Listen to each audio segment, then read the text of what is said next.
Yunusobod tumanidagi voqea aynan mana shu yerda sodir bo'ladi. Patrul post xizmati xodimi shubhali shaxsni to'xtatib, u bilan suhbatlashayotgan bir paytda unga hujum qiladi.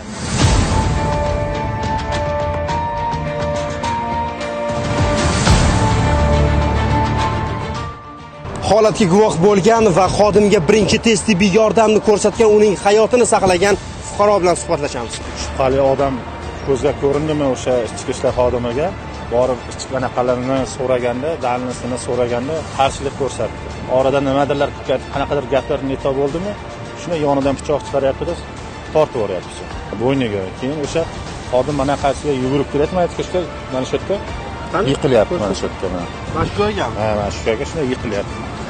O'sha bo'ynidan qon ketayotganda futbolkalarni yechib qo'yib, adyolga o'rab mashinaga chiqib politsiyaga berishib yubordik. O'sha qo'ldan kelgan yordamni qildik. Mashinaga chiqardi. Mashinaga chiqazib berib yubordik. Bu masalan boshqa birovga oddiy xalqqa chiqqanda nima bo'lar edi? Militsiyalar boriga shukur, tinchlikni saqlab, qarab, o'zini jonini xatarga qo'yib, o'sha odam bilan o'lim darajasi borguncha tortishib, nimadir qilyapti. Tunnel yonida savdo qiladigan joyimda Izzat degan militsiya kelib, bir shubhali insonni to'xtatdi.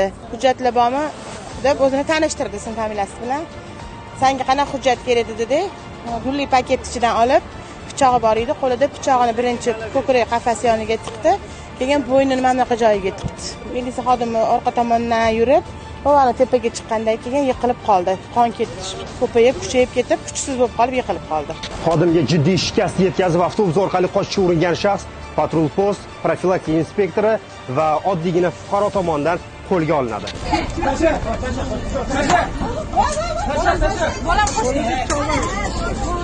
Aynan mana shu hamyurtimiz avtobusda orqasiga tashlanib, fuqaroni qo'lga olgan va ichki ishlar organlari xodimlariga yordam bergan. Bular esa bugun taqdirlandi. Avtobusda deb kimdir aytdi, o'shanga hammamiz avtobusga bordik. Militsiyalar unga qarab turdi, chaqirdi deydi.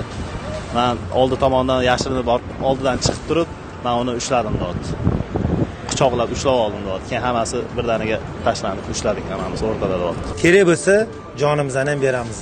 Kechagi xodimimiz ham mana shu yerda fuqarolarning xavfsizligini ta'minlash maqsadida shu qo'lida pichog'i bo'lganiga qaramasdan tinchlantirish, agar o'zi shu fuqaroni tinchlantirish olinmaganda qaysidir insonlarga jarohat yetkazib yoki qotillik bilan tugagan bo'lishi mumkin edi.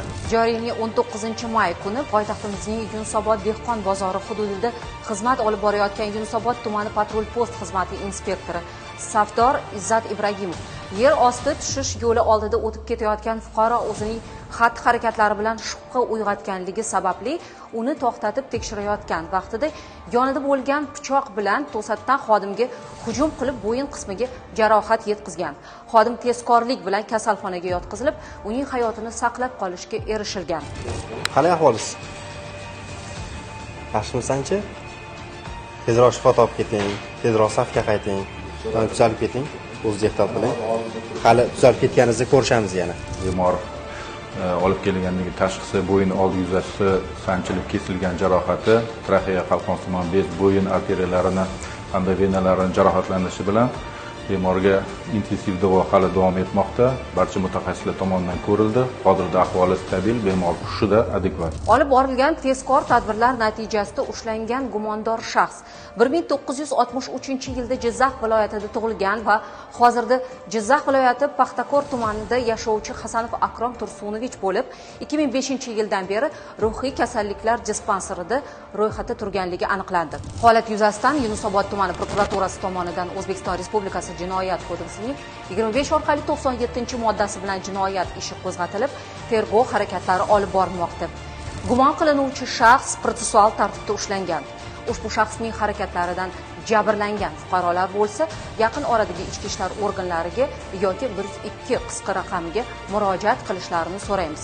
Shu o'rinda hamyurtlarimizdan jamiyatda yurish-turish hamda qonun qoidalariga amal qilib, ichki ishlar organlari xodimlarining qonuniy talablariga amal qilishlarini so'rab qolamiz. Zero yurtimiz xavfsizligiga barchamiz mas'ulmiz.